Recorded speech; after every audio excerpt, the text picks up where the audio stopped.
Olá, aqui quem fala é o grupo 4 e hoje nós vamos falar um pouquinho sobre os corpos cetônicos.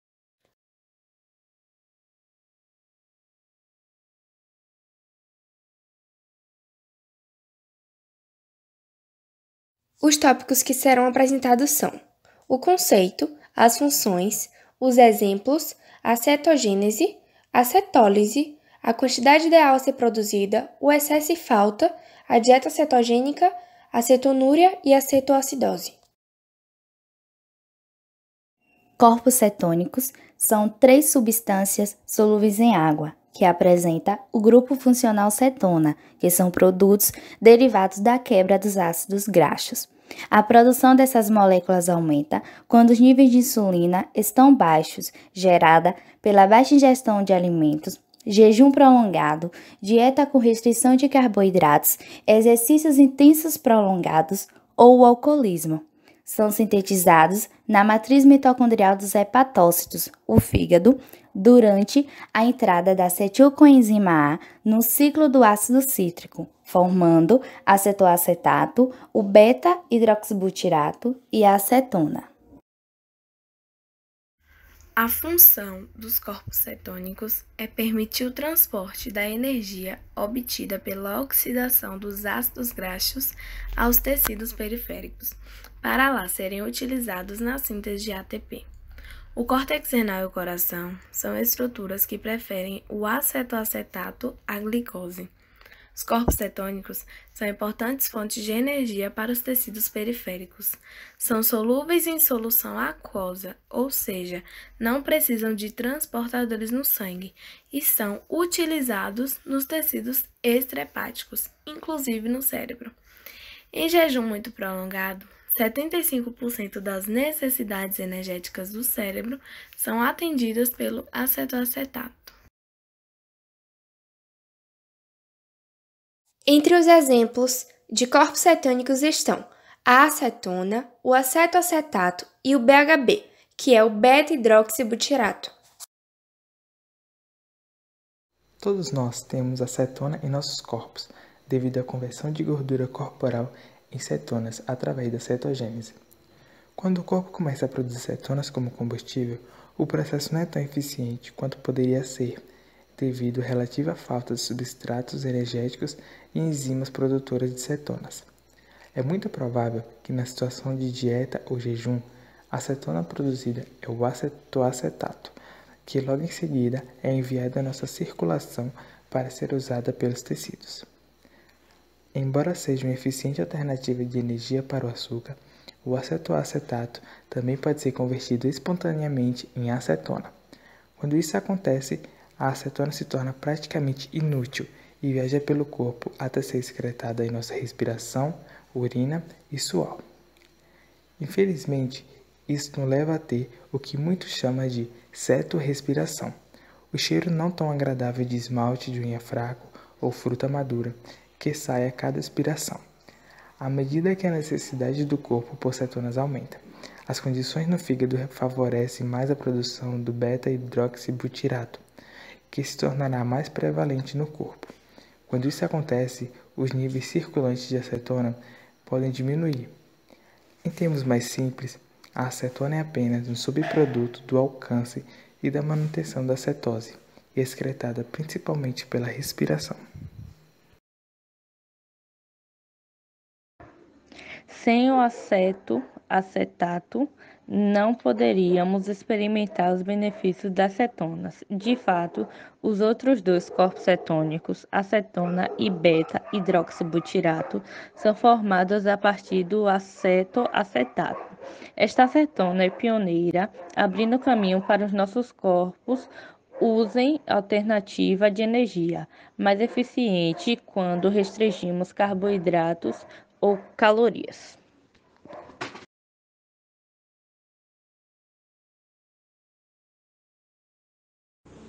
O acetoacetato e o beta-hidroxibutirato são os dois corpos cetônicos que usamos como combustível.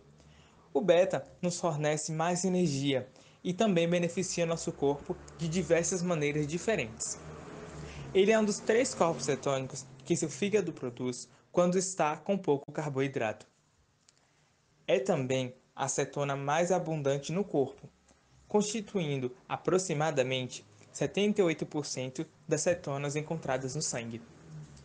Tanto o beta-hidroxibutirato quanto a acetona são derivados do acetoacetato. No entanto, o beta-H é a principal cetona usada para energia, pela sua abundância e estabilidade. Depois que o beta-hidroxibutirato é liberado em circulação, o coração, o cérebro e outros órgãos o absorvem para transformá-lo na desejada energia. Para isso, o beta-hidroxibutirato entra nas mitocôndrias hepáticas. O acetil-CoA é convertido em beta-H no fígado, para que possamos ter uma molécula que transporta energia para as células que precisam. Então, quando ele alcança as células, ele é transformado novamente em acetil-CoA, para que as células possam gerar energia utilizável, conhecida como ATP. O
A cetogênese, síntese de corpos cetônicos, acontece na mitocôndria das células do fígado. O fígado está fazendo gliconeogênese para a produção de glicose. Com isso, está utilizando oxaloacetato e o acetilcoenzima. Não poderá se combinar com o mesmo para a formação de citrato e iniciar o ciclo de Krebs, tendo-se então um excedente de acetilcoenzima. No fígado, dentro da mitocôndria, o acetilcoenzima acumulado sofrerá a ação das tiolases e se juntarão para a formação dos corpos cetônicos, ácido acetoacético ou acetoacetato. Estes corpos cetônicos sairão da mitocôndria e serão lançados na corrente sanguínea, aonde irão para os tecidos neural e muscular, que são consumidores do mesmo para a produção de energia. O beta-hidroxibutirato, como combustível para os tecidos extrahepáticos, é levado para a corrente sanguínea e é convertido em acetoacetato. A produção de corpos cetônicos não é um processo patológico, mas sim fisiológico, a não ser em caso da produção muito grande de corpos cetônicos. Cetose no plasma sanguíneo, que é um efeito patológico, por exemplo, no diabético, a falta de insulina que causarão cetonúria, que é a liberação de corpos cetônicos pela urina, principalmente, e também pelas vias aéreas e pelo suor. O catabolismo de corpos cetônicos, ou cetólise, é um processo que tem como objetivo utilizar os corpos cetônicos para a produção de ATP. Então, depois de produzidos pelo fígado, eles são transportados para os tecidos extrahepáticos, onde a cetólise irá ocorrer, desencadeando as seguintes reações. O beta-hidroxibutirato é oxidado a acetocetato, A presença do substrato de succinil-CoA e da enzima tioforase é catalisado em acetoacetil-CoA, que por sua vez é quebrado pela enzima tiolase em acetil-CoA, que é utilizado no ciclo do ácido cítrico, gerando ATP. Dessa forma, os corpos cetônicos são utilizados como combustível para tecidos extrahepáticos quando há hipoglicemia. Essas reações só não ocorrem no fígado, já que ele não possui enzima tioforase.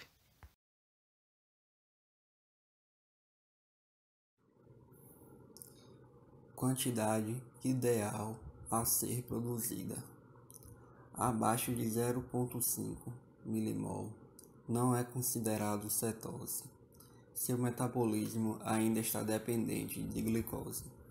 Entre 0,5 e 1,5 milimol, você está em uma cetose sutil. Esse nível ajuda a emagrecer, dependendo do seu estado inicial. Entre 1,5 e 3 milimol é um ótimo nível de cetose, recomendado para a máxima perda de peso. Acima de 3 milimol, para atingir esse nível, você terá que comer bem menos quantidade de comida.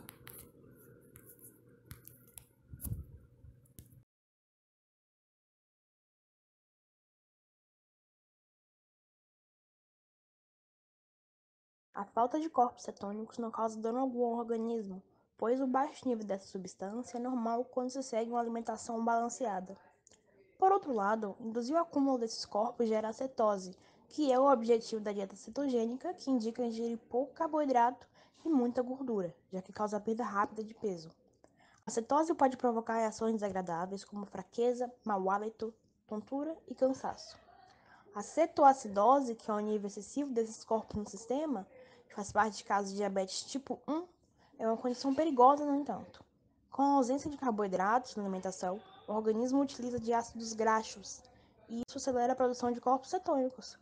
O excesso de corpos cetônicos é excretado na urina sob a forma de sais de sódio, provocando acidose sanguínea, que será melhor explicada para frente. A falta de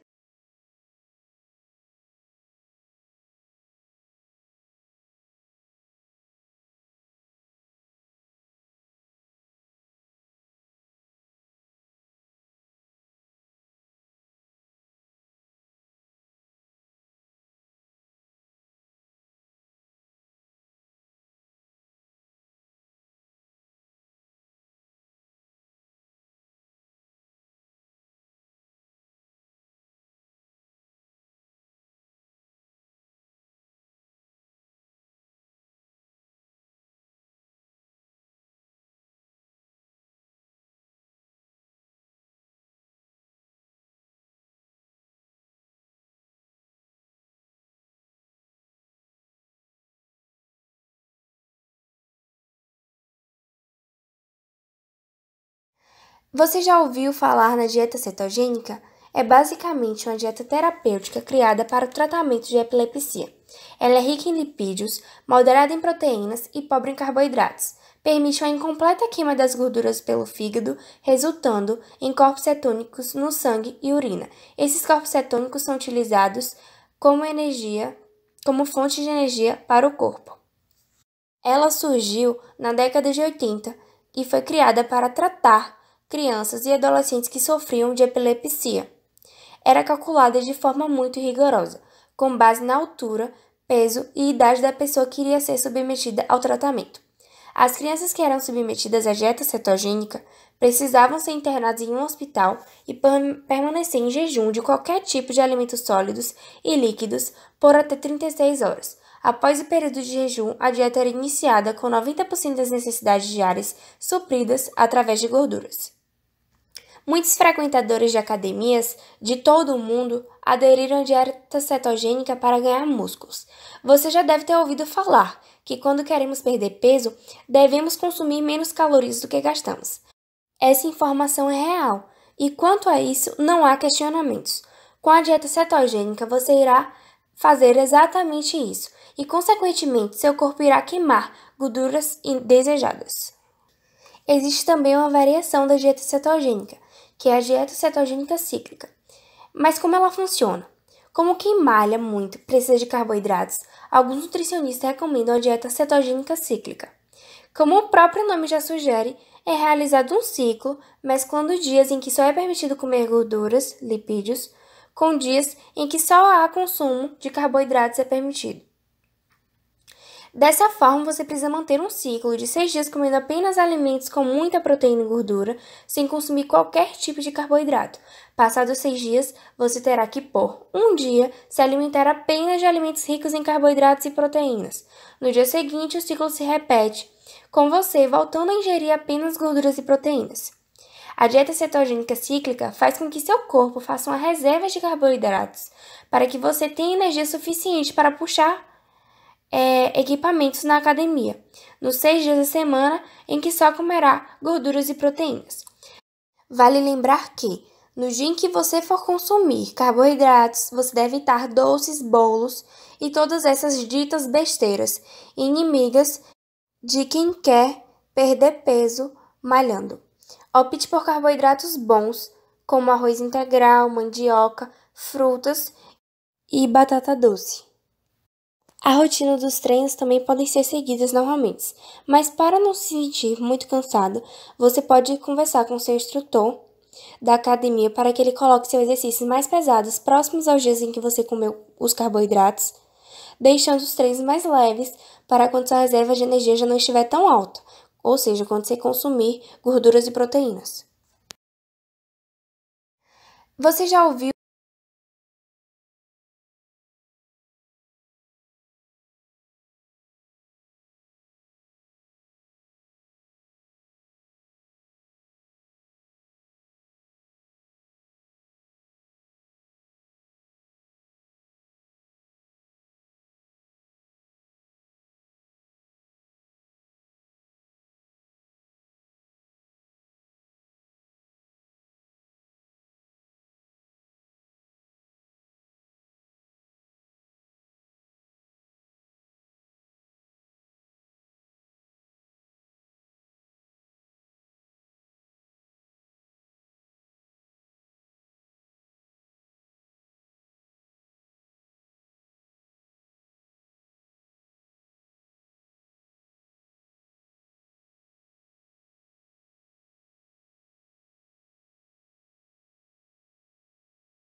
referindo ao cardápio da dieta cetogênica, os principais alimentos que fazem parte do cardápio são fontes de gorduras e proteínas. Alguns exemplos deles são peito de frango, carnes vermelhas, peixes, ovos, carne suína, embutidos como peito de peru e presunto, requeijão, oleaginosas como amendoim e castanha, azeite de oliva, manteiga, alface, verduras verdes escuras como brócolis e espinafre, queijos, o consumo de verduras e legumes como tomate, alface, repolho, berinjela, cebola, quiabo, pepino, brócolis, jiló, entre centenas de vários outros, bacon e bebidas que não contenham carboidratos em sua composição, ou seja, sem açúcar e qualquer outro carboidrato. Os alimentos que devem ser evitados na dieta cetogênica são as fontes de carboidrato. Estão proibidos os cereais, milho, arroz, trigo e outros, alimentos que contenham farinha de trigo ou milho, pães, bolos, bolachas, entre outros, tubérculos como batata, inhame, batata doce, mandioca, entre outros, grãos, feijão, ervilha, amendoim, lentilha e outras variantes, e qualquer tipo de açúcar, seja sacarose, glicose, lactose ou frutose. Ou seja, é muito bom evitar o consumo de frutas.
A dieta cetogênica é alvo de inúmeras críticas e amada por muita gente. Ela não sai do centro da polêmica quando o assunto é nutrição. Vale lembrar que toda e qualquer dieta só deve ser feita com a indicação e supervisão de um nutricionista. Uma dieta restritiva, como a cetogênica, então, mais ainda. Só que, ao mesmo tempo, não adianta negar que, em muitos casos, essa dieta é sim uma boa opção. Porém, como todas as outras dietas, e ainda mais por ser muito restrita, ela tem diversos benefícios e malefícios. Entre os benefícios estão o favorecimento da perda de peso, já que, ao consumir pouca quantidade de carboidratos, os níveis de insulina tendem a não aumentar muito e o armazenamento de gordura se torna bastante reduzido. Isso é baseado em que a insulina, que é um hormônio em excesso, leva a um aumento de estoque de gordura corporal, diminuindo assim ao reduzir a quantidade de carboidratos consumidos. Ela também auxilia na perda de gordura abdominal, já que as dietas low carb, que é baixa de carboidrato, têm um foco maior na perda de gordura visceral, que é a gordura que se acumula na cavidade abdominal ao redor dos órgãos internos do corpo. E isso faz você perder muito mais barriga de uma maneira muito mais rápida. Ela diminui também os níveis de triglicerídeos. Os triglicerídeos são moléculas específicas de gordura composta por 3 grupos de ácidos graxos e a adição de glicerol. A diminuição ocorre porque, ao ingerir menos carboidratos, particularmente por causa de açúcares simples, irá diminuir os níveis e, por consequência, diminuir os riscos de desenvolver um AVC ou uma doença cardíaca. Ela aumenta também os níveis de HDL, que são as lipoproteínas de alta densidade, ou seja, colesterol bom. É ótimo para o corpo ter esses níveis elevados e ajudará a garantir um coração saudável. Ela também controla o açúcar no sangue, também conhecido como glicose, e é por isso que é uma das grandes alternativas para diabéticos admitirem a essa dieta, já que, baixando a taxa de glicose, também abaixará os níveis de insulina. Ela também é importante por reduzir a pressão arterial, diminuindo também os sintomas da síndrome metabólica, que incluem obesidade abdominal, pressão arterial alta, níveis elevados de açúcar no sangue em jejum e aumentos de níveis de triglicerídeos e níveis de HDL. A dieta também colabora com a ajuda com transtornos cerebrais, já que estudos apontam que 38% de um grupo de crianças com epilepsia viram uma grande redução nas convulsões ao seguirem uma dieta cetogênica, que é uma dieta de baixa ingestão de carboidratos. Ela também é importante para inibir o apetite, já que a gordura dá uma boa sensação de saciedade, levando ao controle de apetite. No entanto, a orientação dos médicos é que uma dieta saudável seja composta por 55 a 75% de carboidratos, 10 a 15% de proteínas e 15 a 30% de gorduras. Apesar de realmente proporcionar um emagrecimento rápido, a dieta cetogênica favorece uma série de problemas de saúde, como câncer, hipoglicemia, colesterol alto, fadiga, dores de cabeça, sudorese ou até mesmo o alcance de coma e óbito.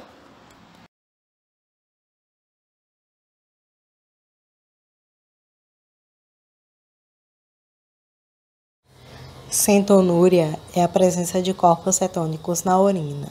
Mas por que essa situação é chamada de centonúria? Porque normalmente é sinal de que está havendo aumento da degradação dos lipídios para gerar energia. A dosagem de corpos cetônicos na urina é utilizada principalmente em pessoas com diabetes do tipo 1, com o objetivo de verificar a resposta da pessoa ao tratamento.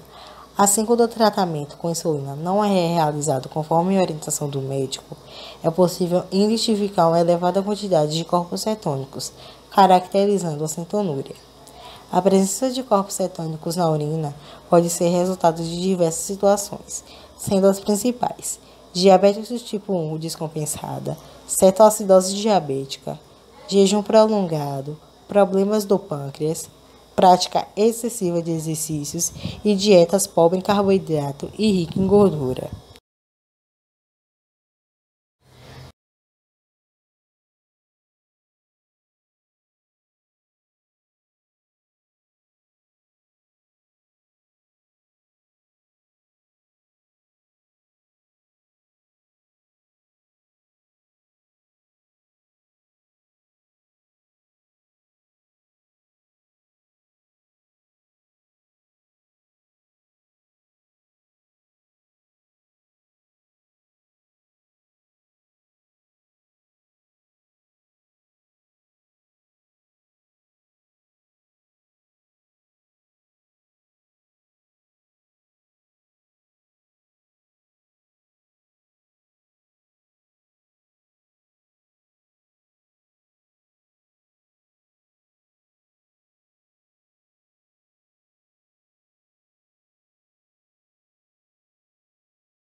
A cetoacidose é uma complicação aguda grave do diabetes, potencialmente mortal, uma vez que a doença gera condições desfavoráveis para a realização de processos químicos pelo organismo. Ocorre mais comumente em pacientes com diabetes tipo 1, mas também acontece em pacientes com diabetes tipo 2, caracterizada pela presença de altos níveis de corpos cetônicos no sangue, que por sua vez acarreta na acidose metabólica, além da hiperglicemia. E como ocorre esse processo? No caso da diabetes tipo 1, o organismo é incapaz de produzir ou produz pouca insulina. Já a diabetes tipo 2 decorre de um fenômeno conhecido como resistência à insulina. Logo, em ambos os casos, a glicose permanece em elevadas concentrações no sangue e em baixa quantidade dentro das células. Isso faz com que o organismo passe a utilizar a gordura como fonte de energia para manter esse metabolismo, levando à produção de corpos cetônicos em excesso, como já foi explicado, o que recebe o nome de cetose. A presença em excesso de corpos cetônicos faz com que haja diminuição do pH do sangue, deixando-o mais ácido, o que é chamado de acidose. Essa acidez, no entanto, é extremamente desfavorável para o organismo, porque a maioria das reações químicas que acontecem a cada segundo em nossas células dependem de uma faixa muito estreita de pH. Isso significa que o grau de acidez não pode variar muito. Por isso, pode levar o paciente ao coma e até mesmo ao óbito. E quais são as causas? São consideradas possíveis causas da cetoacidose diabética o desconhecimento de que a pessoa é portadora de diabetes e, consequentemente, a falta de tratamento, a aplicação de insulina menor do que seria necessário, o consumo de energia do corpo temporariamente aumentado em virtude de infecções, principalmente as infecções urinárias e do trato respiratório, traumas, acidentes vasculares como o infarto do miocárdio e AVC e uso de certos medicamentos, condições essas em que o gasto de energia do organismo exige doses mais altas de insulina. E quais são os sintomas? Os principais sintomas indicativos são sensação de sede intensa e boca seca, vontade frequente para urinar, hálito com cheiro a acetona, cansaço e fraqueza, respiração superficial e rápida, dor abdominal, náuseas, vômitos e confusão mental. Como ocorre o diagnóstico? O diagnóstico definitivo consiste em demonstrar a presença de hiperglicemia acima de 250 mg por decilitro, acidose metabólica, pH menor que 7,2 e cetonêmia ou cetonúria. Caso os níveis estiverem normais, é descartada a suspeita de cetoacidose diabética. Por fim, o tratamento da cetoacidose é hospitalar e inclui a reposição de fluidos, na qual a equipe médica irá provavelmente ministrar fluidos para substituir o líquido que é normalmente perdido como resultado da cetoacidose diabética, além de ser útil para diluir a quantidade de açúcar no sangue. A insulinoterapia, que consiste na administração da insulina para o nível de açúcar no sangue cair, e a substituição de eletrólitos, já que os níveis de insulina abaixo do normal podem afetar a produção de eletrólitos no corpo. E estes eletrólitos são minerais eletricamente carregados que ajudam no funcionamento dos nervos e coração. Todos estes procedimentos são comumente feitos por via intravenosa, pois a absorção do medicamento ou solução é imediata e completa. Logo, a resposta do organismo é rápida. Normalmente, a alta acontece em cerca de 2 dias e, em casa, o paciente deve manter o programa de insulina prescrito durante o internamento e comer refeições equilibradas de 3 em 3 horas para evitar que a cetoacidose diabética volte a surgir.